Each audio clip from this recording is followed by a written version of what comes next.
Recuerda que puedes escuchar este audio horas antes de su estreno y sin publicidad suscribiéndote en cesarvidal.tv.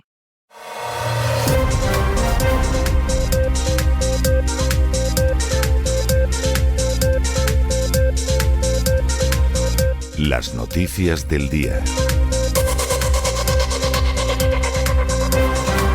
Estamos de regreso después de ese editorial que hemos dedicado a señalar cómo esta semana, el martes, como habían profetizado algunos, no se produjo el arrebatamiento. Esto es el enésimo ejemplo de cómo hay gente tremendamente crédula y fácil de engañar y gente que están verdaderamente locos, que tienen una ignorancia pasmosa de lo que enseña la Biblia o que son unos sinvergüenzas totales y absolutos. En 1975, cuando se esperaba el fin del presente sistema de cosas, como dicen los testigos de Jehová, pues la organización de los testigos de Jehová, la sociedad Watchtower, estaba comprando inmuebles por todo el mundo. Lo que quiere decir que no se creían sus dirigentes eso de que en 1975 se acababa todo, porque si efectivamente se lo hubieran creído, ¿de qué se hubieran dedicado a comprar inmuebles? Si después del 75 los hubieran tenido gratis. Cuando de pronto una persona te dice que en el otoño o en septiembre va a llegar el arrebatamiento y te manda a sus hijos a estudiar a Harvard ese año, hombre, por favor, esa persona o es un esquizofrénico que vive en dos realidades a la vez o es un sinvergüenza y un descarado. Pero ¿para qué estás enviando, y más con lo que cuesta la matrícula de Harvard, a tus hijos a estudiar a Harvard si se supone que ese otoño y ese mes de septiembre se va a producir el arrebatamiento? Y como estos ejemplos les podríamos mencionar mucho. ¿Que a eso le sacan beneficio? No le quepa la menos duda. Vayan ustedes a YouTube, vean la cantidad de farsantes que hay anunciando delirios de este tipo y tienen muchísimos seguidores que pueden monetizar, porque como no dicen nada que moleste a este sistema, pues por supuesto no están desmonetizados, como por cierto es nuestro caso desde hace muchísimos años. Yo creo que estuvimos monetizados, no llegamos ni al medio año. Lo que decíamos era molesto para el sistema y se acabó la desmonetización y no sé cuántas veces nos han expulsado de YouTube. A todos estos farsantes, mercachifles y falsos profetas, todo lo contrario, que la gente los siga. Mientras la gente esté mirando a los cielos a ver si hay por ahí gente volando, no se van a ocupar de las cuestiones que tienen que ocuparse en la tierra. Pero, lamentablemente, esa es una manera de escupir de la forma más bochornosa en las palabras de Jesús. Porque la última enseñanza que Jesús dio a sus apóstoles antes justo de la ascensión es que no se dedicaran a hacer cálculos escatológicos. Eso no era algo de ellos. Los tiempos y las sazones están en la sola potestad del Padre. Lo que ellos tenían que hacer era anunciar a Jesús hasta lo último de la tierra.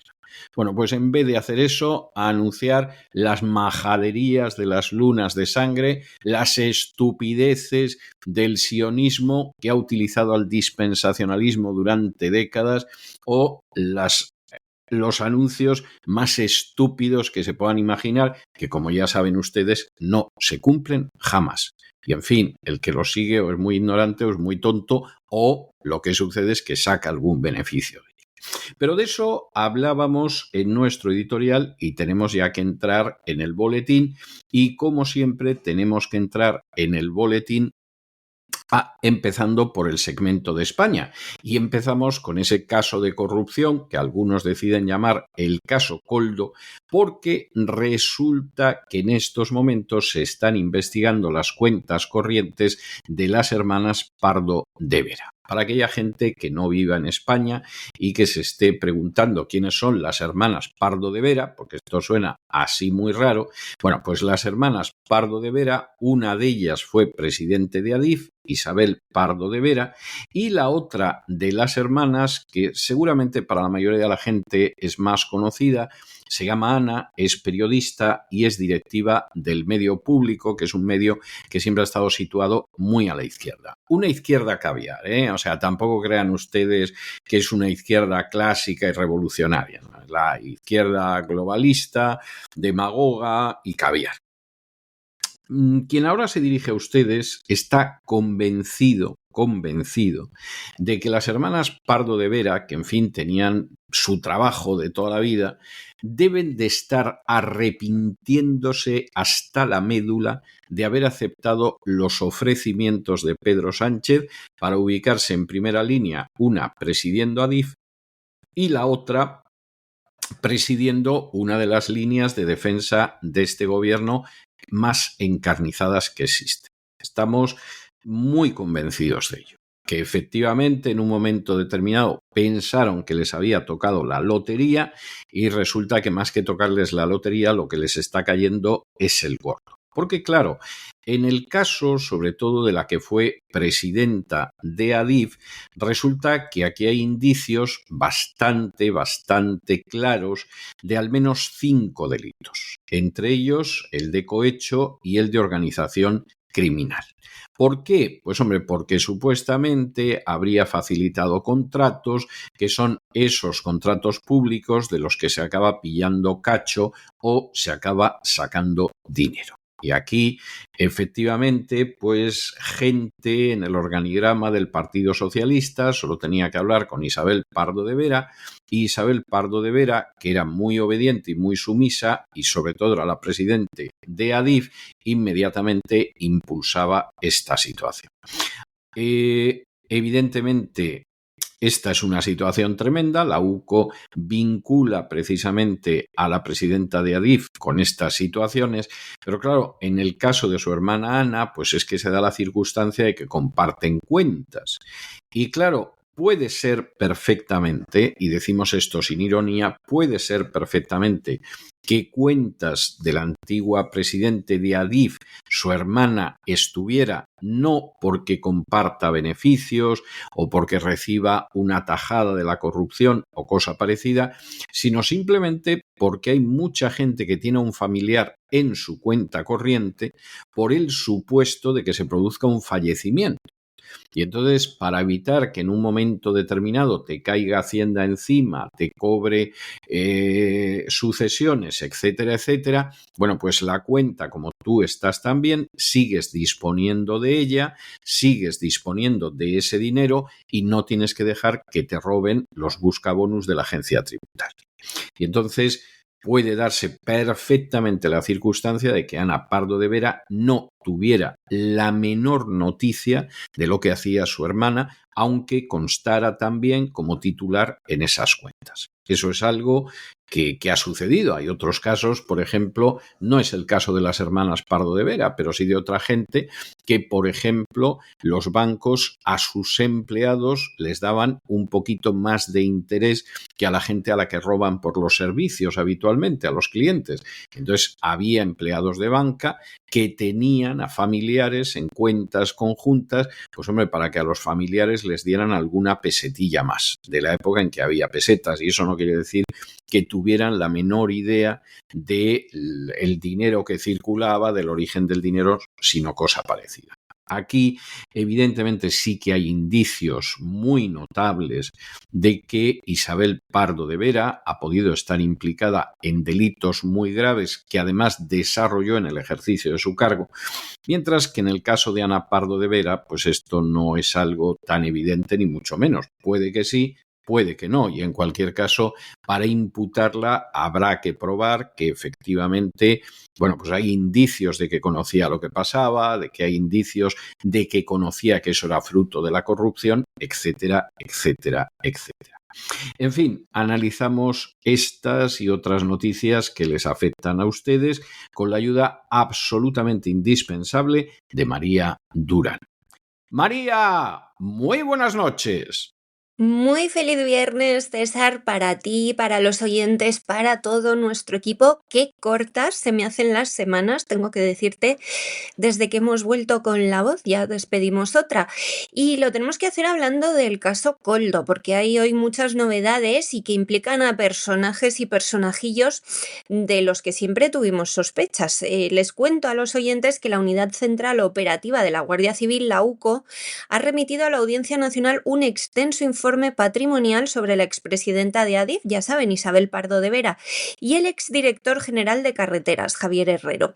Los dos están investigados, están imputados en el conocido como caso Koldo. Los agentes le han solicitado al juez Ismael Moreno que reclame información adicional a la agencia tributaria y a diversas entidades financieras con el fin de esclarecer si estos antiguos altos cargos del Ministerio de Transportes recibieron algún tipo de beneficio por su papel en presuntos amaños de adjudicaciones de obras públicas. Lo piden porque todo parece indicar que sí. Claro, ahora viene lo divertido porque están implicadas las familias. Según el documento, la UCO considera que Pardo de Vera y Herrero fueron facilitadores de asistencia que habrían allanado el camino para que los contratos promovidos por el entonces ministro José Luis Ábalos y su asesor Koldo García se resolvieran en favor de determinadas constructoras que bajo mano les pagaban. La Guardia Civil destaca que existen indicios de que ambos suministraban de forma inmediata la información necesaria para desbloquear licitaciones o acelerar expedientes siguiendo instrucciones transmitidas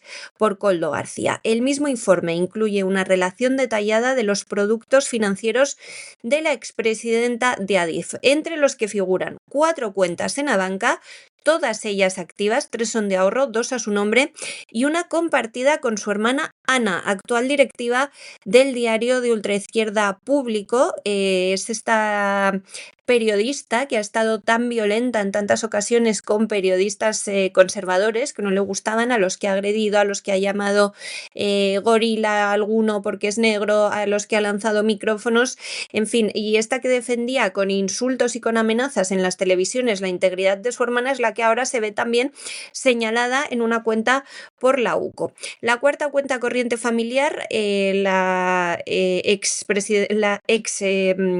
directiva de Adif, no Ana Pardo de Vera, sino Isabel, la tiene abierta junto a sus padres y otros hermanos. La UCO sostiene que este análisis económico y tributario de estas operaciones se debe contrastar con la documentación intervenida en registros recientes que apuntan a posibles mordidas en beneficio de ambos exresponsables del ministerio.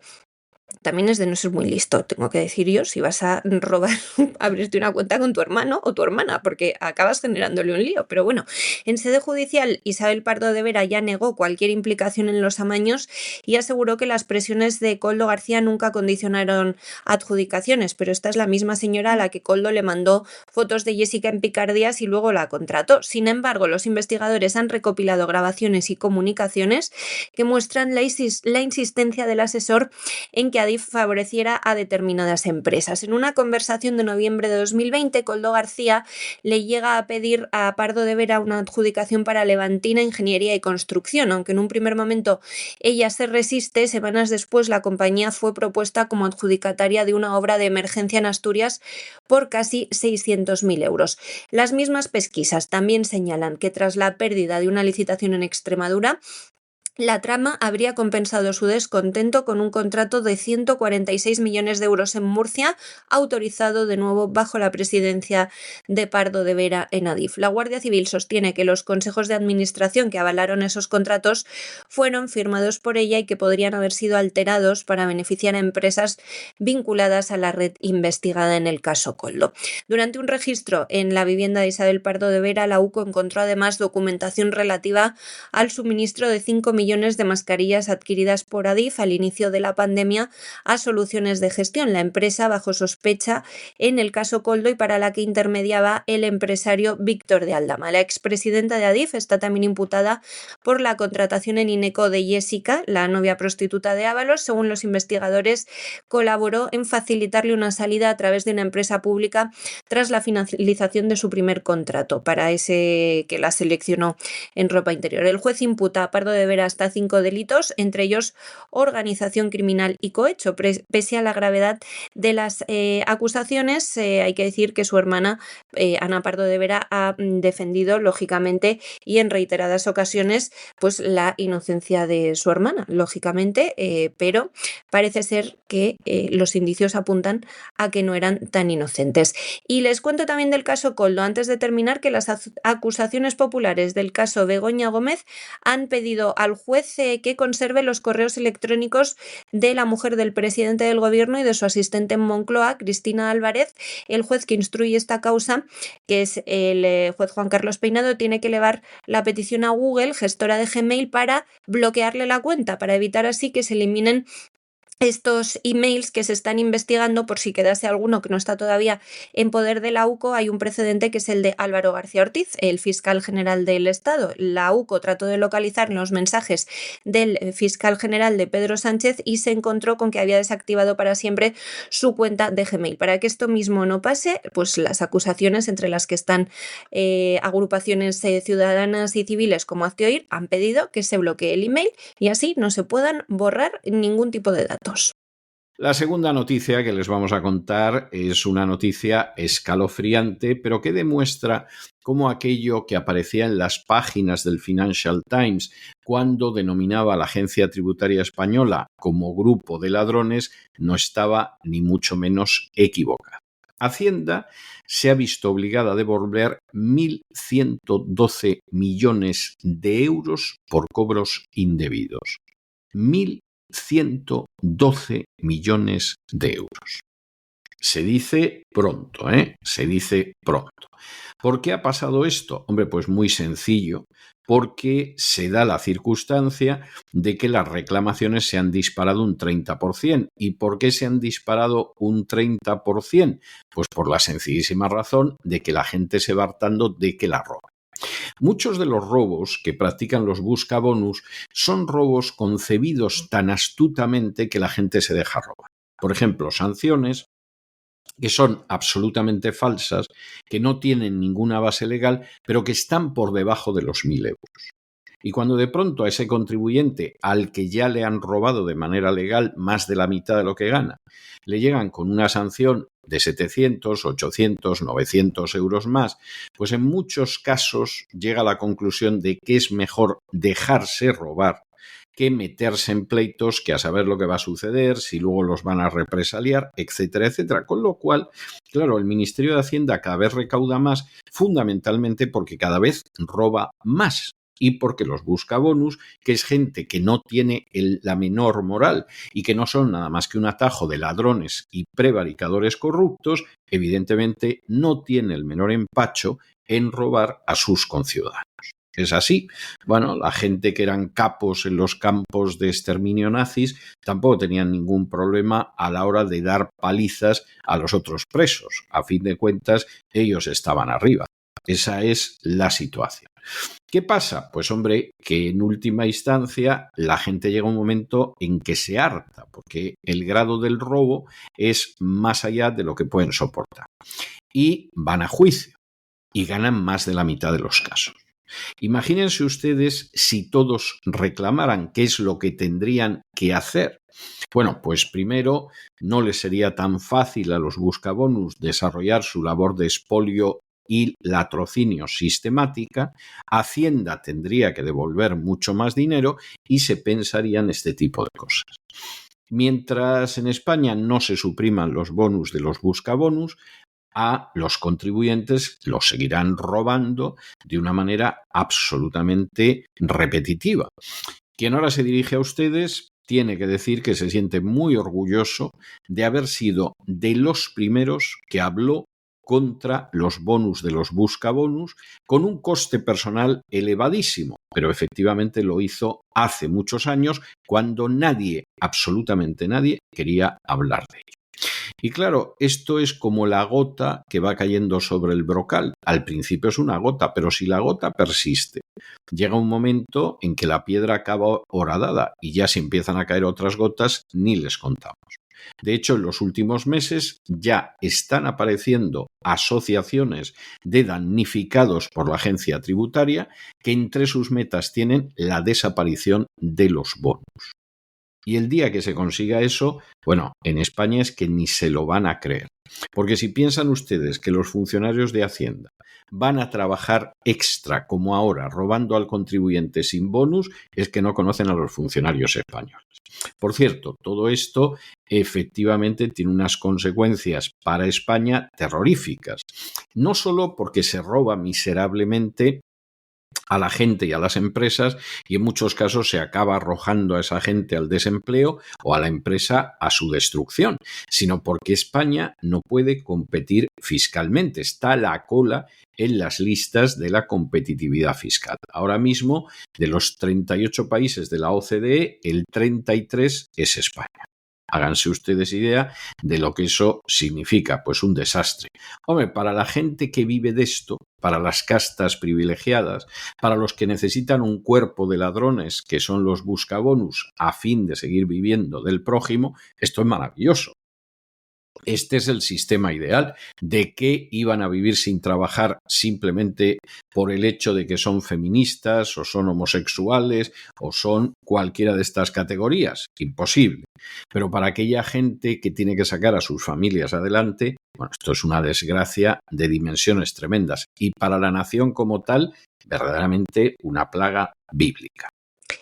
Y nuestros amigos de la agencia tributaria César, que una vez más queda al descubierto que son unos ladrones y que actúan robando al ciudadano nunca en su beneficio, sino en su detrimento, solo buscando, como tú dices, bonus. La agencia tributaria ha tenido que provisionar en 2023, aunque lo acabamos de conocer, más de 1.100 millones de euros para devolver impuestos y sanciones cobrados de manera indebida. Esa cifra, que duplica la de 2019, es uno de los datos que el Instituto de Estudios Económicos ha colocado en el centro de su último informe, que conocíamos ayer, y donde alerta de un deterioro creciente en el marco fiscal español. Según ese mismo estudio, la combinación de inseguridad jurídica y presión fiscal se ha convertido en una barrera estructural para la inversión y el crecimiento en nuestro país. El mismo documento constata que la conflictividad tributaria se ha disparado. Las reclamaciones presentadas por los contribuyentes ante la Administración han pasado de 180.916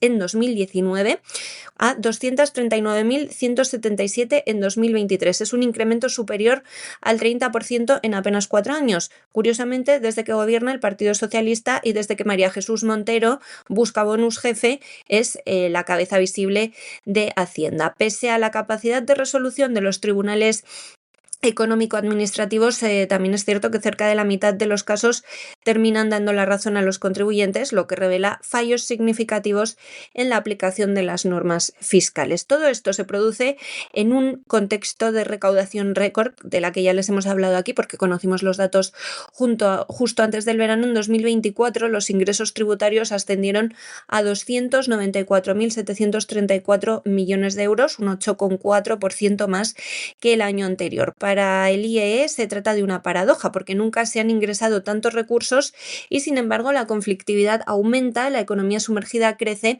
y el clima para la inversión se resiente. Hemos perdido un 60% en los últimos meses de inversión extranjera, no hay que decir más.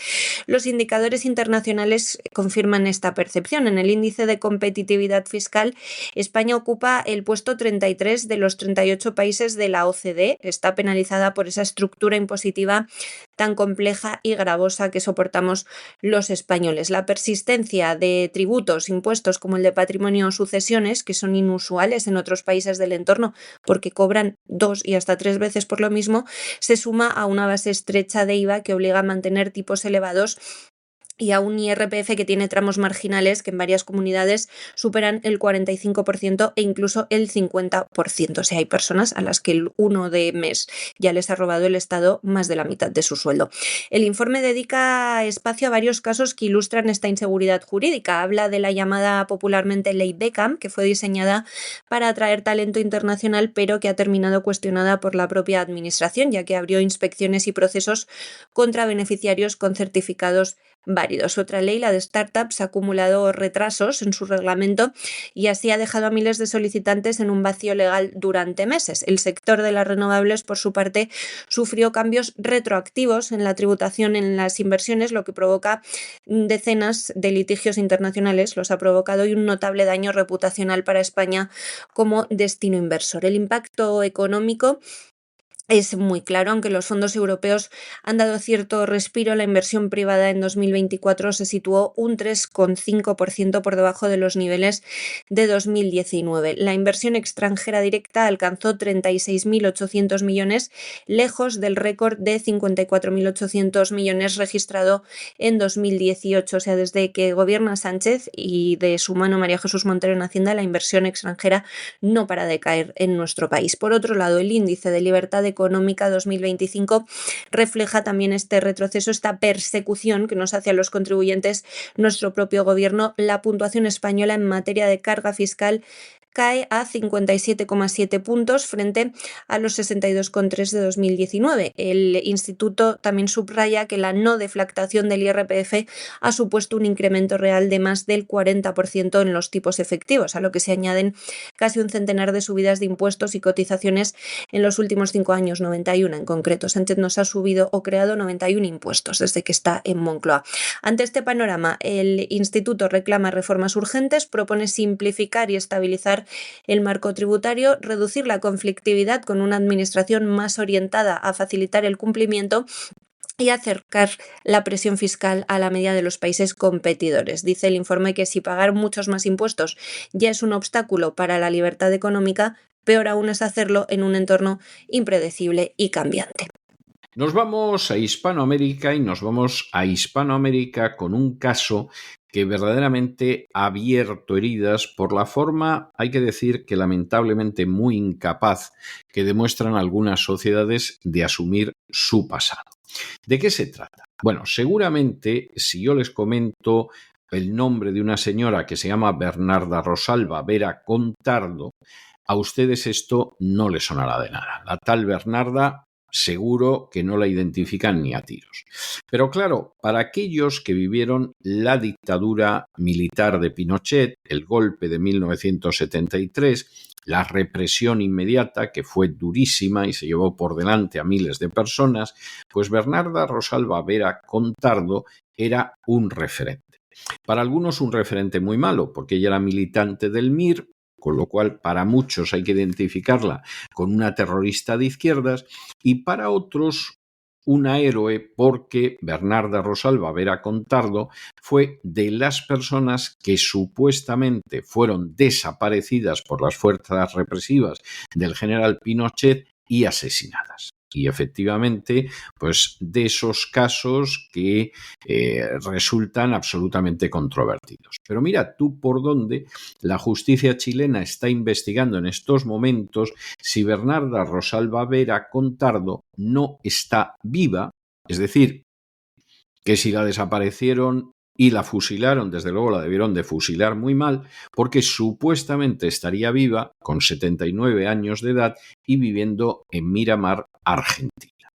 La verdad es que hay bastantes testimonios de antiguos militantes que sostienen que sobrevivió al golpe, que escapó hacia Argentina y que incluso hubo una época en torno a 1978 en que residió en Suecia con un esposo argentino y regresó a Argentina en 1999.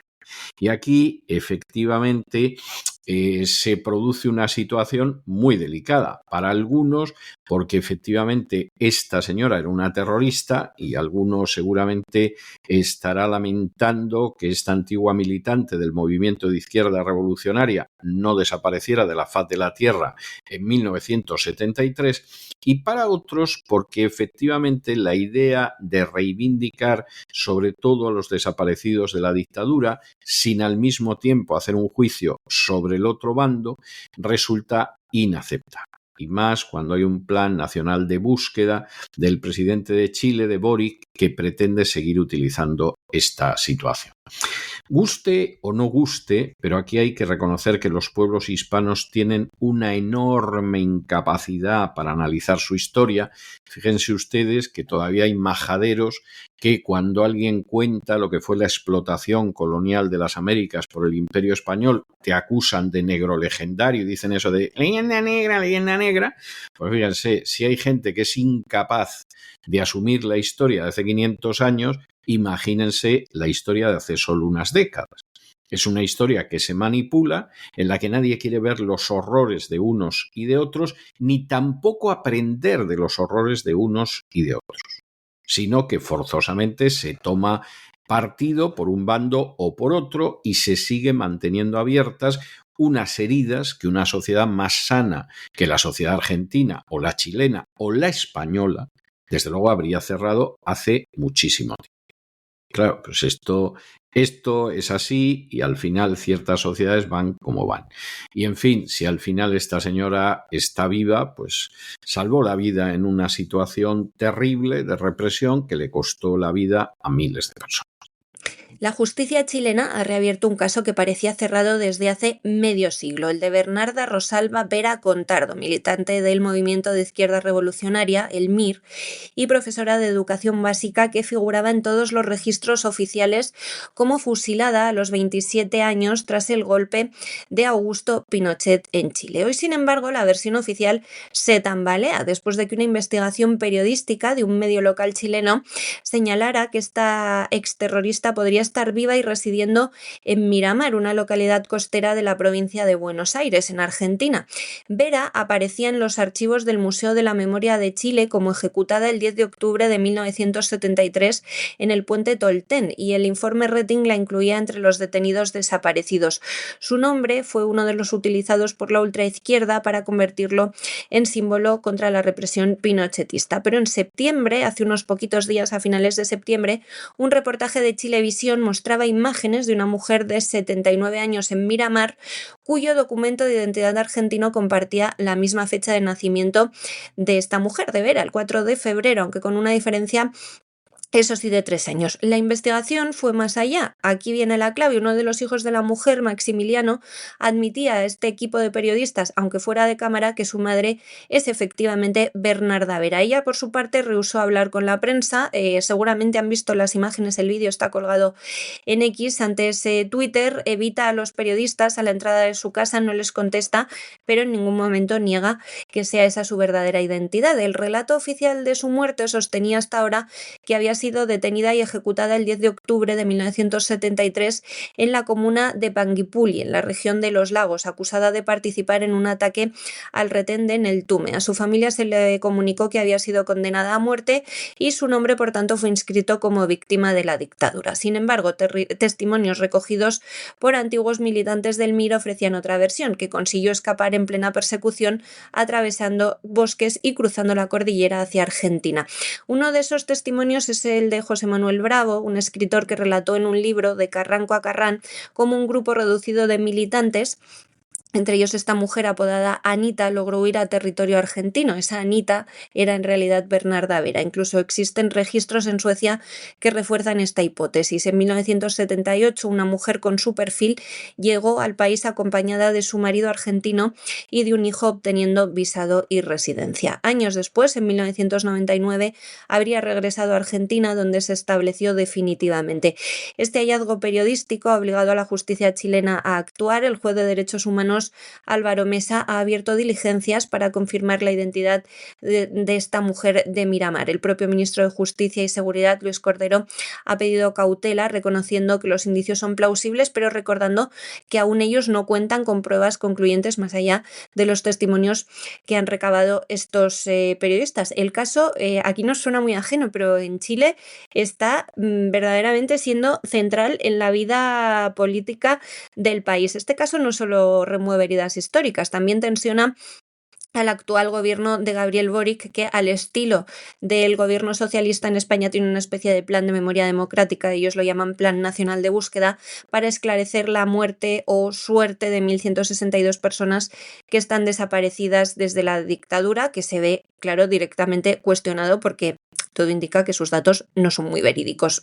Cosas de dejar que siempre sea la ultraizquierda quien reescribe la historia, como ha pasado en España con nuestra guerra civil y el franquismo. De hecho, un ex coordinador de este plan de Boric acusaba al ministro Cordero de haber retrasado la entrega de información a los tribunales en relación con el caso Vera. O sea, el gobierno podía tener indicios y no querer comunicarlos para que su plan ideológico de algo parecido a la memoria democrática no se viera resentido. La historia de Bernarda Vera, durante décadas presentada como víctima de un fusilamiento, se ha convertido ahora en un enigma político e histórico que obliga a replantearse la memoria de la represión. Para unos sigue siendo una terrorista, para otros no es más que un fraude. Bueno, y nos vamos a los Estados Unidos, donde Trump ha comunicado a su administración, al Congreso, que Estados Unidos entra en un conflicto armado contra los cárteles de la droga. Ha subrayado que es un conflicto armado no internacional, por eso de que, claro, necesita un permiso del Congreso para cualquier tipo de guerra. Permiso del Congreso que Donald Trump desde luego no va a pedir, pero que no se engañen ustedes, no se pidió tampoco para la guerra de Vietnam, que se llevó muchas vidas por delante, y no se ha pedido para la mayor parte de las intervenciones, invasiones y conflictos bélicos en el extranjero. La presidencia de alguna manera se convierte en los años 60 en eso que algunos han denominado la presidencia imperial, porque lo que es competencia única y exclusivamente del Congreso la acaba asumiendo la Casa Blanca porque sí, y por razones de seguridad nacional. La idea de que ese conflicto armado lo pueda declarar el presidente es absolutamente ilegal, le guste o no le guste a los partidarios de Donald Trump o a los enemigos de Maduro. Es además una falacia, porque evidentemente hablar de la lucha de una guerra contra los cárteles de la droga, como se ha hablado de la guerra contra la droga o cosas por el estilo, es envilecer el término guerra. Y evidentemente es algo intolerable. Pero es que además esa supuesta lucha que se está llevando ahora a cabo es absolutamente ilegal en términos del derecho internacional. Ningún país tiene derecho a volar o a prender en aguas internacionales a buques de cualquier país. Eso, en términos legales, es un acto de piratería. Guste o no guste, y lleve el pabellón que lleve, aquel país que detiene o que hunde buques en alta mar en aguas internacionales, salvo que estemos hablando de una guerra, que desde luego no es el caso. Y en este sentido, evidentemente, esto es inaceptable. Por otro lado, ¿esto está debilitando a la dictadura venezolana? Pues es dudoso. Es dudoso. En todo caso, lo que sucede es que la dictadura venezolana lo que está es utilizando estos hechos para enardecer a la población. ¿Esto fortalece a la oposición venezolana? Más que dudoso. Hombre, se entrevistan con Marco Rubio, que es casi como entrevistarse con Don Tancredo, pero realmente eso no crean ustedes que va mucho más allá. Y eso sí, lo que parece ser es que el gobierno de Milei en Argentina está pensando en sumarse a esta situación. Ustedes nos dirán, si es que lo saben, qué pinta Argentina en toda esta pantomima. Es decir, Argentina tiene una situación económica muy mala. Argentina tiene una situación en la que por lo menos hasta ahora las recetas de Javier Milei no han funcionado. Si ha aplicado además los cálculos cabalísticos del Mesías Snerson o no lo ha hecho, lo ignoramos. Pero desde luego Javad Lubavitch hasta ahora a la Argentina no la ha sacado de la situación en la que está. Bueno, pues lo que necesita ahora Argentina, con una hermana del presidente más que cuestionada por presunta corrupción, es meterse en operaciones de patrulleo por el mar. Es algo verdaderamente de delirio. Y además, para poder tener algún disgusto en ese tipo de operaciones. Insistimos en ello, es que no vemos qué pinta Argentina en esto. Ni Argentina ni ningún país que tenga una salida al mar. O sea, al otro lado, pues Perú, Chile, y al lado de Argentina, pues además los países de Centroamérica, México, etcétera, etcétera. No pintan nada. Por supuesto, no han dicho nada. Y claro, si Milei, ahora sumándose a la cruzada supuestamente contra el narcotráfico, pues ha decidido que eso le puede ayudar en fin, evitar el cansancio que hay de su gobierno, cansancio muy prematuro, quizá injusto, pero innegable, pues Milei está calculando mal, ¿eh? A ver si los de la Chabad Lubavitch, que se supone que es gente que ducha en la cábala, efectivamente le ayudan un poco, porque vamos, no está muy acertado Milei en esto. La administración de Donald Trump ha notificado al Congreso de Estados Unidos mediante un memorando lo que ya les adelantábamos, que ha decidido declararse finalmente en un conflicto armado no internacional frente a los cárteles de la droga. La medida fue revelada el jueves por la cadena Fox News y supone un paso más en la estrategia del presidente republicano Donald Trump de tratar al narcotráfico no solo como una amenaza criminal, sino también como un desafío de seguridad nacional. El texto oficial argumenta que la decisión responde a la obligación del presidente de proteger los intereses de los estadounidenses y de Estados Unidos en el extranjero, así como a su autoridad constitucional como comandante en jefe en la conducción de las relaciones exteriores. Esta declaración coincide con una serie de operativos militares en el Caribe destinados a contener las rutas del narcotráfico y presionar al narcorrégimen de Nicolás Maduro, al que Washington acusa de ser cómplice de redes de contrabando de drogas a través del llamado Cártel de los Soles. Este anuncio ha generado una inmediata reacción de Caracas. El ministro de Defensa venezolano, Vladimir Padrino López, denunciaba que al menos 5 aviones de combate estadounidenses habían violado el espacio aéreo del país en las últimas horas, un hecho que calificaba de amenaza a la seguridad de la nación. Son aviones de combate imperialistas que se han atrevido a acercarse a las costas venezolanas, decía desde una base aérea en declaraciones reproducidas por el canal France 24. Padrino acusaba también a la Casa Blanca de emprender un acoso militar contra Venezuela y advertía de que la presencia de aeronaves estadounidenses en las cercanías constituye una grosería, una provocación y una amenaza. Lo de una grosería, pues en fin, será otras cosas. Según el ministro, los aviones estarían operando desde Puerto Rico y forman parte del despliegue de barcos y aeronaves que Washington ha ordenado en aguas del Caribe durante las últimas semanas, aproximadamente desde mitad de agosto. Quiero que sepan que eso no nos intimida, no intimida al pueblo de Venezuela, decía. El frente abierto por Trump también podría sumar un nuevo aliado regional. Según ha informado en las últimas horas el canal argentino Todo Noticias, el gobierno de Javier Milei está estudiando la posibilidad de colaborar con las operaciones militares estadounidenses contra el narcotráfico en el Caribe. Fuentes de la Casa Rosada aseguraban que ya ha habido contactos entre el Ministerio de Defensa argentino y el secretario de Guerra de Estados Unidos, Pete Hegseth, aunque por el momento no se ha concretado ninguna decisión. Tiene lógica esta decisión porque les contábamos hace unos días cómo bandas de narcotraficantes han asesinado a 3 prostitutas muy jóvenes, adolescentes, porque les habían robado un pequeño fardo de droga, y la preocupación en el gobierno argentino era creciente porque veían cómo estos cárteles cada vez tienen más presencia, porque cada vez más Argentina es la vía de paso de la droga hacia Europa. Una de las motivaciones de Buenos Aires sería también la detención en Venezuela del gendarme argentino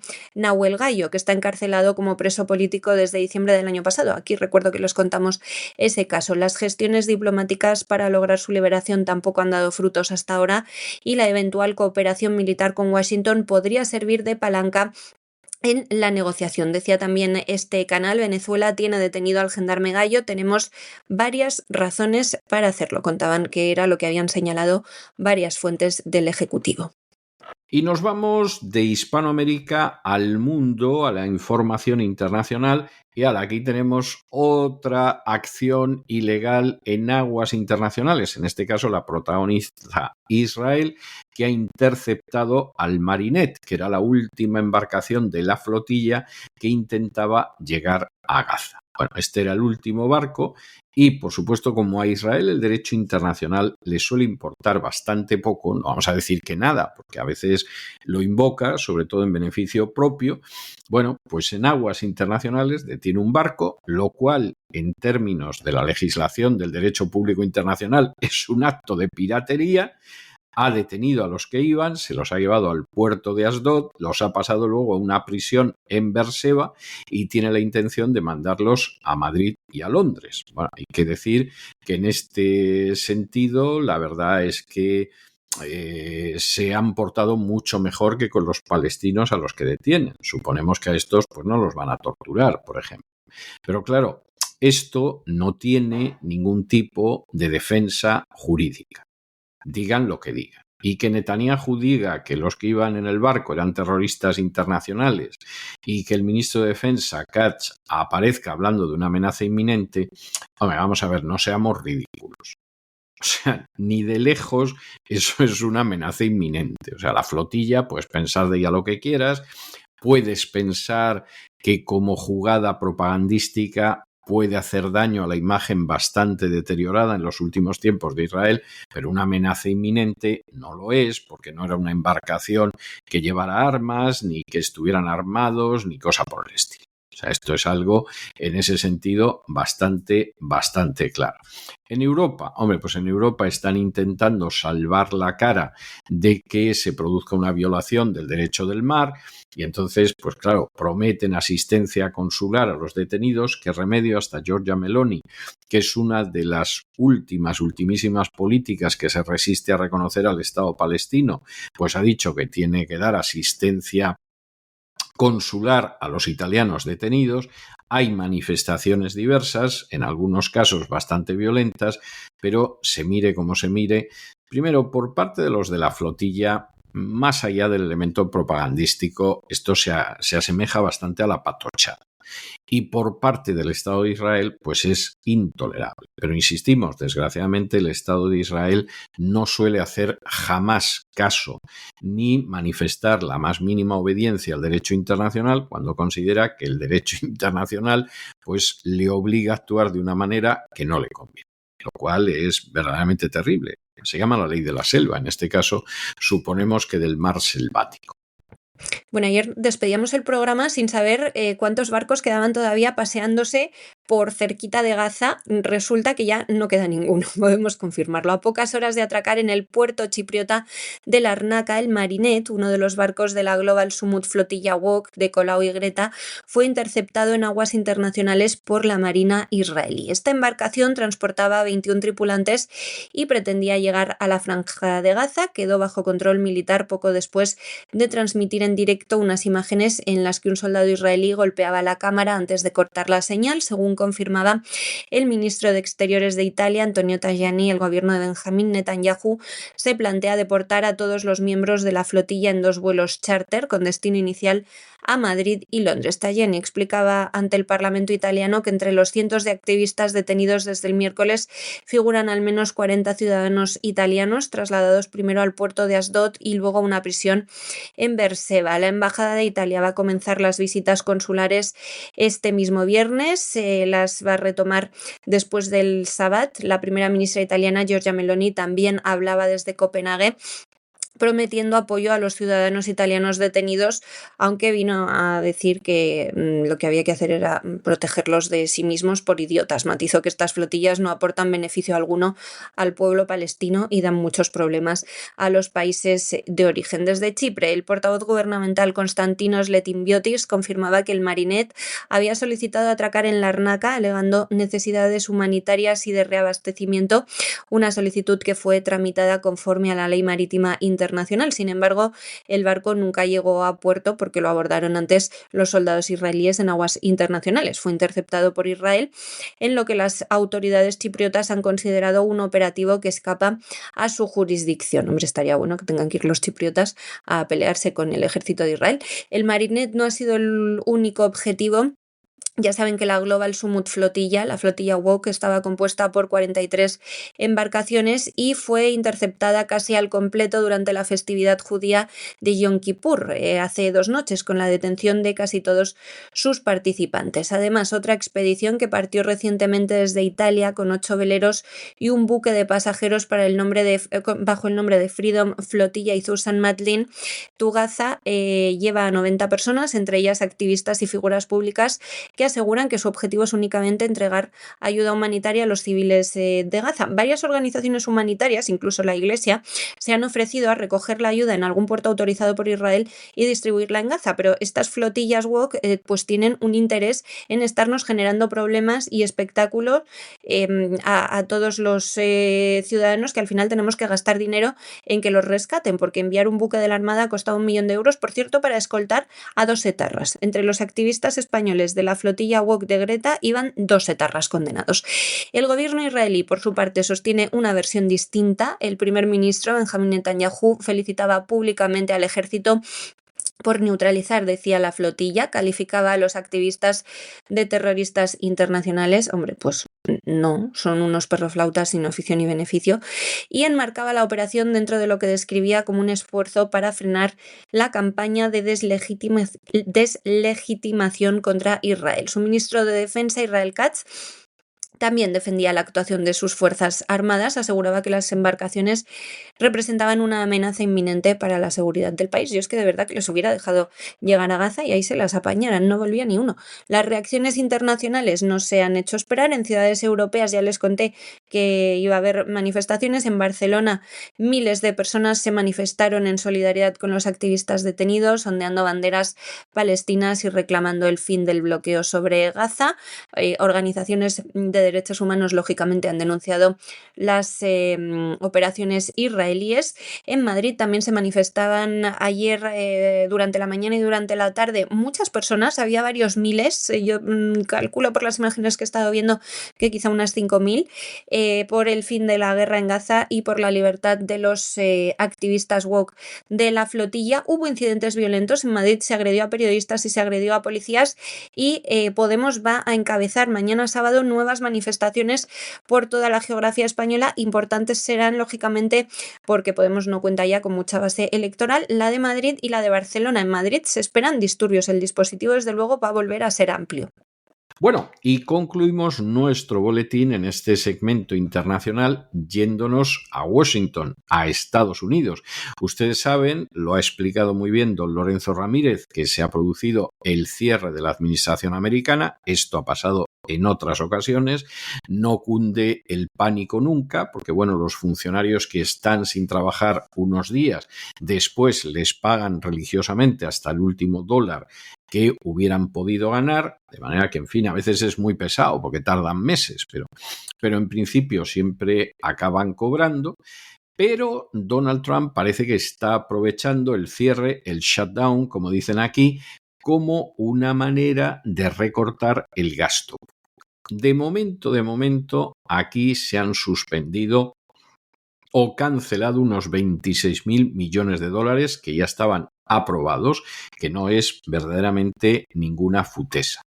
Pero además, y esto es tremendamente importante, resulta que entre los empleados federales está corriendo el rumor de que algunos no van a volver a casa.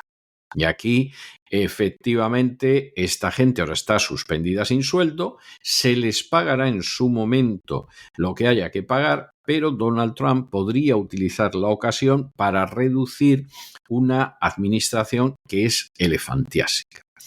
Hay que decir, en honor a la verdad, porque esto es cierto, que hay partes de la administración pública en Estados Unidos, la administración, lo que en España llamaríamos estatal, pero que aquí es federal, porque estatal es la de cada estado, que funcionan muy bien.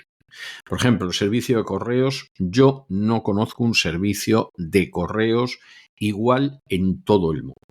Imagino que en China seguramente funcionará también muy bien, pero un servicio de correos tan bueno como el servicio de correos de Estados Unidos realmente no creo que se pueda encontrar. Hay partes de la administración pública que funcionan muy bien. Y luego hay otros servicios relacionados, por ejemplo, con la cuestión de pensiones, con la cuestión de jubilación, etcétera, que funcionan magníficamente. Es decir, realmente el servicio federal suele ser un servicio que funciona muy bien. También es verdad que en algunos casos se ha ido introduciendo gente a la que, bueno, aquí sacan y no les duele en absoluto sacarla. Y como en algún caso supuestamente podría sobrar, en otros casos lo que da la sensación es que la administración se va a quedar en cuadro, como despida a determinados servidores públicos, que es como se les llama aquí. Pues claro, la gran pregunta que hay ahora es lo que puede prolongar Donald Trump el shutdown de tal manera que aproveche para empezar a podar las ramas que le parece que hay que podar. Y claro, ahí sí que los demócratas están en una situación delicada. Es posible que al final pues no les importe que se prolongue el shutdown, a ver si ganan votos entre todos los que se van a la calle, y sobre todo dicen que, claro, la intransigencia de Donald Trump nos ha llevado al shutdown. No, aquí las responsabilidades están muy compartidas y quizá la gran diferencia vaya a ser que Donald Trump aproveche la situación para darle una poda a la administración federal, pero vamos, de esas que te dejan temblando.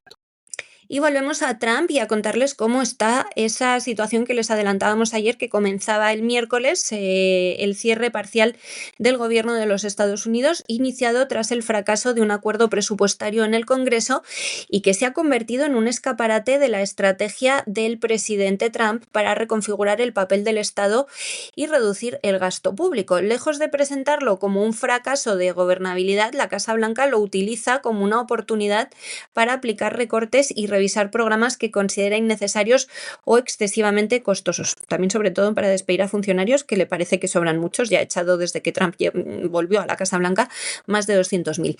En sus declaraciones, el propio presidente ha defendido que de la parálisis puede salir algo bueno, ya que permite eliminar programas y agencias que, a su juicio, inflan el presupuesto sin aportar beneficios claros, y probablemente tenga toda la razón. Incluso ha sugerido que un cierre prolongado debería desembocar en despidos de funcionarios, un planteamiento que ha generado inquietud en los sindicatos y en parte de su propio partido, pero que encaja en su lógica de usar el bloqueo como palanca de ajustes. La Casa Blanca ya ha comenzado a actuar en esa dirección. Russell Vought, director de la Oficina de Presupuesto, anunciaba la suspensión o cancelación de unos 26.000 millones de dólares en fondos previamente aprobados, argumentando que requieren una revisión más profunda. Entre ellos figuran 8.000 millones de dólares destinados a proyectos vinculados a la transición energética. Debe estar Trump encantado de estarse cargando este gasto de 8.000 millones en transición energética, y había también más de 18.000 millones en infraestructuras de transporte. Según el Departamento de Energía, más de 220 proyectos están ahora paralizados por no ser considerados económicamente viables. Estas decisiones reflejan un cambio en la manera de entender la continuidad del aparato federal para Trump. La administración pública para él no es un bien intocable, sino una pieza que puede ponerse en pausa o redimensionarse en función de sus prioridades políticas y presupuestarias. En consecuencia, algunos servicios se mantienen operativos con recursos mínimos, como los parques nacionales o las agencias migratorias, que siguen haciendo detenciones y deportaciones, mientras que otros deben sufrir desde revisiones de infraestructuras y los programas sociales. Algunos consideran que se pueden suspender total o parcialmente. La dimensión laboral del cierre también es significativa. Decenas de miles de empleados públicos, de funcionarios, están ya suspendidos sin sueldo. Hay otros, como militares o personal de seguridad en aeropuertos, que siguen trabajando pero sin remuneración inmediata. Claro, no pueden no trabajar porque son infraestructuras esenciales, pero no saben cuándo cobrarán. Aunque la ley garantiza que recibirán sus salarios cuando se resuelva el conflicto, no hay calendario definido para ello. De momento, en paralelo, los asesores presidenciales han dejado entrever que los recortes se podrían traducir en despidos permanentes, lo que supondría una ruptura con la práctica de cierres anteriores, en los que las plantillas se preservaban. El vicepresidente J.D. Vance ha defendido esta línea, asegurando que la reducción de personal permitiría preservar los servicios esenciales, un argumento con el que la Casa Blanca intenta proyectar que el cierre no es un parón, sino un mecanismo de reorganización administrativa, y que no se van a someter a un chantaje de los demócratas. Esta estrategia, aunque está perjudicando sobre todo, como digo, a los demócratas, que son a los que se les han cancelado en su mayoría sus planes de infraestructuras, pues acarrea riesgos, porque cuanto más se prolongue este cierre, mayor va a ser el impacto en la economía. Y hay retrasos en aeropuertos y tribunales, ya como les decía, hay suspensión de programas federales y hay una presión por parte de empresarios y sindicatos para que haya un acuerdo, también de gobernadores republicanos, porque obviamente no solo se han parado proyectos de gobernadores y de legisladores demócratas. Aún así, Trump está decidido a mantener el pulso a los demócratas, convencido de que este cierre, este shutdown, así lo llaman ellos, no es una anomalía, sino una herramienta legítima para redefinir el papel del Estado y priorizar sus objetivos de recortes. Este bloqueo refleja de nuevo la polarización política en Washington, pero esa reinterpretación del poder presidencial que hace Trump, que quiere ser capaz de consolidar una agenda de recortes en lugar de limitarse a que esto se quede en una simple crisis que conviene evitar. Y hasta aquí hemos llegado con nuestro boletín de hoy. María, muchas gracias, muy buenas noches y ya lo sabes, nos vemos el lunes de la semana que viene, Dios mediante, de manera que procura aprovechar este fin de semana que te lo has ganado. Todo por hoy, César, todo por esta semana. Nos escuchamos ya el lunes. Me quedo pendiente de lo que suceda este sábado en España respecto a las manifestaciones que ya digo que serán violentas por Palestina. Se lo contaré con todo detalle el lunes, en el que habrá seguramente también novedades sobre la corrupción de nuestro PSOE. Un fuerte abrazo y feliz fin de semana. Y ustedes, por supuesto, no se nos vayan, porque ya se recorta en el horizonte la silueta gallarda de don Lorenzo Ramírez, que se dirige hacia el avión del Despegamos y que nos va a dar un adelanto de lo que va a ser el gran reseteo de este fin de semana. Y después de eso, pues vamos a tener una de esas entrevistas especiales con una persona muy especial, lo van a ver ustedes, de esas entrevistas que te quedas deseando que hubieran durado más, y con ello llegaremos al final de las emisiones de La Voz de esta semana. De manera que no se vayan, que regresamos enseguida.